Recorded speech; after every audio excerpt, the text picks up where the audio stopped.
বোন আমার, যার কাছে তুমি নেই তার কাছে পৃথিবীর কোনো সম্পদ নেই।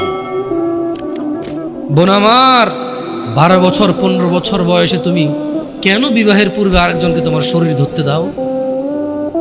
আর যুবক ভাই আমার, কি বলিস কি তুই? এই পৃথিবী আর পৃথিবীতে যা আছে এর চেয়ে মূল্যবান হচ্ছে এই মেয়েটা।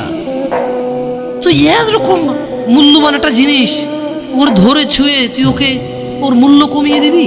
এত বড় জুলুম ওর প্রতি তোর! তুই আল্লাহকে ভয় করিস না তাই বলে এতটা এতটা কি বলিস তুই? তুই কি কারো গাড়ির গ্লাস ভাঙছিস জীবনে? না। কেন? ওর লস হবে। তুই কি কোনোদিন কোনো মানুষকে ঘুষি দিছিস? না। কারণ তাহলে ও বেচারা কষ্ট পাবে। তুই কি জীবনে কারো পেটে ছুরি ঢুকাই দিছিস? না। ও মরে যাবে, তাহলে ওর ফ্যামিলি ক্ষতিগ্রস্ত, লসে পড়ে যাবে। তুই কি কারো টাকা মারছিস কোনোদিন? না। তাহলে ওর ফ্যামিলির টাকার কারণে কষ্ট পাবে। তাহলে তুই কেন এত ছোট ছোট বিষয়গুলো খেয়াল রাখিস যে আরেকজনের লস হবে? তাহলে তুই এই মেয়েটার জীবনটাকে তুই কি করলি?